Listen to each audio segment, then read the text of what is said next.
CBSE NCERT class 10 science हमारा chapter है, chapter number 5 life processes. उसमें हम लोग क्लास नंबर 6 देखते हैं, ट्रांसपोर्टेशन। तो ट्रांसपोर्टेशन इन ह्यूमन बींग्स हम लोग देखते हैं। तो ब्लड जो होता है वो ट्रांसपोर्ट करता है फूड, ऑक्सीजन और वेस्ट मटेरियल्स हमारी बॉडी में, ठीक है। तो एक जगह से दूसरी जगह ले जाता है और वो सॉल्ट्स और भी सब्सटेंसेस ट्रांसपोर्ट करता है। ब्लड के अंदर प्लाज्मा होता है जिसमें सस्पेंडेड सेल्स होते हैं। ये प्लाज्मा ट्रांसपोर्ट करता है फूड, CO2, नाइट्रोजनस वेस्ट इन डिजॉल्व फॉर्म। तो नाइट्रोजीनियस में ई नहीं होता है, NOUS होता है, तो थोड़ा हम लोग स्पेलिंग भी ध्यान रख सकते हैं। और जो ऑक्सीजन होता है वो RBCs, हीमोग्लोबिन होता है, हमने देखा था, वो कैरी करता है। दस वी नीड, तो हमें क्या करना है, ट्रांसपोर्ट करना है ब्लड को पूरी बॉडी में। तो हमें एक पंपिंग सिस्टम चाहिए। तो we need a pumping organ to push the blood around the body. और वो ब्लड किससे जाएंगे, तो वो नेटवर्क ऑफ ट्यूब से जाते हैं, आर्टरीज, वेन्स से जाते हैं अलग अलग टिश्यूज़ में, सेल्स में, बॉडी पार्ट्स में। और साथ में हमें एक सिस्टम भी चाहिए जो ये इंश्योर करे कि जो ये नेटवर्क है उसको रिपेयर हम लोग कर सकें अगर डैमेज हो गया तो यहाँ पर हमारे पास हर्ट आता है, आवर पंप हर्ट, ठीक है। तो अब क्या होता है कि ये बहुत ही बेसिक में दिया हुआ है, हमें हर चीज़ इसके बारे में नहीं पढ़ना है। जब आप 11th-12th में जाइएगा तो आपको और डिटेल में इनके बारे में पढ़ना है, और अगर आप आगे बढ़ते हैं इस लाइन में तो आपको और डिटेल में पढ़ना है। अभी बस मैंने यहाँ पर ड्रॉ कर दिया है हर्ट को। तो यहाँ पर हमारे पास क्या होता है, तो देखिए ये लेफ्ट है, अगर आप देखिएगा तो ये हमारा राइट हैंड है, तो ये राइट होना चाहिए, लेकिन ये हर्ट क्या है, हर्ट हमारे लेफ़्ट साइड में होता है। तो अगर आप इसको बॉडी में ऐसे फील करिएगा तो हमारे लेफ़्ट में ही ये आएगा, ठीक है। तो उसको जब यहाँ पर ड्रॉ करते हैं तो ऐसे घुमा के ड्रॉ करते हैं तो राइट लेफ़्ट हो जाता है, पर वापस जब हम लोग इसको प्लेस करेंगे अपनी बॉडी में या फील करेंगे तो वहाँ पर आपका लेफ़्ट वो लेफ़्ट ही रहेगा, अगर आप ऐसे देखिएगा तो, ठीक है। तो ये हमारा लेफ़्ट होता है, लेफ़्ट एट्रियम, ये लेफ़्ट वेंट्रिकल, यहाँ पर राइट एट्रियम और राइट वेंट्रिकल। तो यहाँ पर जो ब्लड होता है उसमें एक होता है डीऑक्सीजनेटेड ब्लड, ठीक है, और एक होता है ऑक्सीजनेटेड ब्लड। ऑक्सीजन, जिस ब्लड में ऑक्सीजन ज़्यादा है, मतलब ऑक्सीजन है, तो वो ब्लड तो ट्रांसपोर्ट करता है पूरी बॉडी पे, ब्लड है ना, वो पंप करता है, तो आर्टरीज और वेन्स जो होती हैं वो ब्लड को ले जाती हैं। और एक क्या होता है, एक जो हमारे सेल्स में CO2, क्योंकि जो हमारा रेस्पिरेशन होता है वो हमारे सेल्स में होता है, तो वहाँ से CO2 को भी वापस हमारे लंग्स तक पहुंचाना होता है, तो हार्ट के थ्रू ही आता है। तो बॉडी से जो CO2 है वो ब्लड के ज़रिए ही हमारे हार्ट में आके फिर लंग्स में जाता है, फिर हम उसको हटा देते हैं वहाँ से CO2 को, ठीक है। तो यहाँ पर एक ब्लड होता है जिसमें ऑक्सीजन की मात्रा ज़्यादा होती है, एक ब्लड में CO2 की मात्रा ज़्यादा होती है, ठीक है। तो इन दोनों को अलग अलग चेम्बर्स में रखा जाता है, ठीक है। तो वहाँ पर सेपरेशन होता है कि वो दोनों मिक्स ना हो जाए, ठीक है। तो यहाँ पर आपका वेना कावा है, फिर ये स्पेक्ट्रम है, उसके बाद पल्मिनरी वेन्स है, आर्टरीज़ हैं, अरोटा है, ठीक है। तो ये सब हमें ज़्यादा नहीं पढ़ना है, बेसिक में बस हम लोग आगे बढ़ते हैं।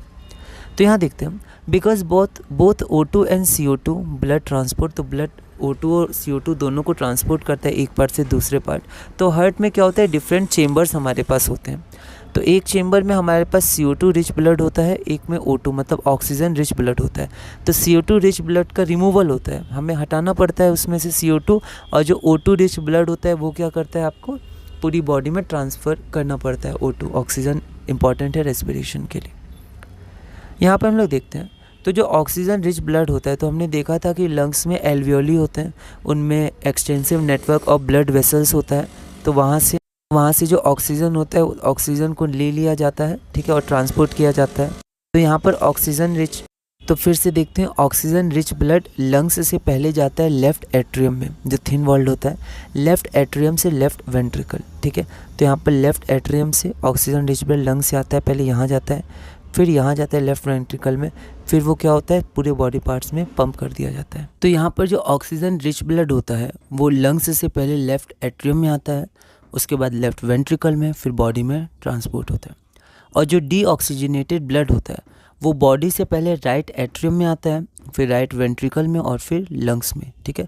तो बॉडी से पहले राइट एट्रियम में, राइट वेंट्रिकल में, और फिर लंग्स में आता है। आगे हम लोग बढ़ते हैं। Ventricles are thick walled because they pump blood in. जो वेंट्रिकल्स होते हैं वो क्या होते हैं, थिक वॉल्ड होते हैं, क्योंकि वो ब्लड को पंप करते हैं वेरियस ऑर्गन्स में, है ना। वेल्व्स क्या होते हैं, this ensures that the blood does not flow backwards when the atria, मतलब एट्रियम का प्लूरल एट्रिया होता है, और वेंट्रिकल्स कॉन्ट्रैक्ट। तो इसमें कॉन्ट्रैक्शन और फिर उसका रिलैक्सेशन ऐसे होता है पूरा मैकेनिज्म, जब आप कभी देखिएगा तो यहाँ पर क्या होता है कि ब्लड वापस नहीं आना चाहिए, एक डायरेक्शन में फ्लो किया तो फिर वो बैकवर्ड नहीं आना चाहिए, तो वो इंश्योर कौन करता है, वॉल्व्स इंश्योर करते हैं। Oxygen enters the blood in the lungs. तो डिफरेंट जो ऑर्गेनिज्म होते हैं उनके अलग अलग तरह से सर्कुलेशन होता है या डबल सर्कुलेशन होता है। 2 चेम्बर होते हैं, 3 चेम्बर होते हैं, 4 चेम्बर्स होते हैं ह्यूमंस के। तो ब्रीफ में पैराग्राफ में दिया, आप एनसीईआरटी रीड कर सकते हैं। The tubes blood vessels. तो 2 ट्यूब्स होते हैं हमारे पास, आर्टरीज और veins. Arteries carry blood away from the heart to various organs. तो वो क्या करते हैं, हार्ट से ऑर्गन्स, डिफरेंट ऑर्गन्स पे ब्लड पहुंचाते हैं। Blood from the heart high pressure. तो जब पंप होता है तो हाई प्रेशर पर पंप होता है। तो जो आर्टरीज होते हैं उनके थिक वॉल्स होते हैं और इलास्टिक वॉल्स होते हैं। वेन्स क्या होते हैं, वेन्स डिफरेंट ऑर्गन से ब्लड को हार्ट तक पहुंचाते हैं। On reaching an organ and tissue the artery divides into smaller and smaller vessels to bring the blood in contact with all the individual cells। ठीक है, तो आर्टरीज क्या होते हैं, जो हार्ट से डिफरेंट ऑर्गन्स पे जाते हैं। तो ऑर्गन्स पे जाते हैं तो क्या होते हैं, वो डिवाइड होना शुरू हो जाते हैं। ठीक है, और वो टिश्यूज़, ठीक है, ताकि टिश्यूज़ में ब्लड सप्लाई हो सके, इंडिविजुअल सेल्स में हो सके, तो बहुत ही छोटे छोटे ब्रांचेस में डिवाइड हो जाते हैं। The smallest vessels have walls which are 1 cell thick and are called capillaries. तो जो स्मॉलेस्ट होते हैं वो 1 cell थिकनेस होती है उनकी, 1 cell के बराबर, तो उसको हम लोग कैपिलरीज बोलते हैं। Exchange of material between the blood and surrounding cells takes place across this thin wall. ठीक है, तो ये थिन वॉल जो होती है, जो एक्सचेंज होता है कैपिलरीज और जो सेल्स होता है उनके बीच में एक्सचेंज होता है, वो थिन वॉल के अक्रॉस होता है। The capillaries then join together to form veins that convey the blood away from the organ और टिश्यूज। मतलब इसका मतलब होगा शायद that takes the blood away from the organ और टिश्यूज। ठीक है, तो जो कैपिलरीज होते हैं वो कैपिलरीज डिवाइड होते हैं, आर्टरीज डिवाइड करते हैं, फिर वे दोबारा फॉर्म होकर मिलकर वेन्स बनाते हैं, जिससे ये वापस हार्ट की तरफ चला जाता है ना। आगे हम लोग देखते हैं। तो ये हमारा मैकेनिज्म है, तो मैंने रफ में बनाया, तो आप एक बार एनसीईआरटी से अच्छे से देख सकते हैं। ये हमारी लंग कैपिलरीज हैं और यहाँ पर आपकी कैपिलरीज हैं और बॉडीज़ का। ये आर्टरीज हैं, जो यहाँ हार्ट, ये हमारा हार्ट है, तो हार्ट से बॉडी पार्ट्स तक, तो ये फिर कैपिलरीज में डिवाइड हुई, फिर कैपिलरीज दोबारा फॉर्म हुई वेन्स में और ये दोबारा आपका हार्ट तक ले जाती हैं खून को। तो ये pulmonary artery, lung capillaries, pulmonary vein, aorta artery, है ना, वेना कावा, ये सब हम लोग बाद में अगर आप डिटेल स्टडी करते हैं तो आपको ये सब पढ़ना पड़ेगा। तो यहाँ पर हमने अपनी क्लास नंबर 6 पूरी की। अगली वीडियो में हम लोग क्लास नंबर 7 कंटिन्यू करेंगे, ब्लड प्रेशर और उसके आगे ट्रांसपोर्टेशन के विषय में भी पढ़ेंगे। तो यहाँ पर हमने ट्रांसपोर्टेशन कर लिया, अब हम लोग ब्लड प्रेशर के बारे में पढ़ेंगे और धीरे धीरे ट्रांसपोर्टेशन इन प्लांट्स भी पूरा करेंगे।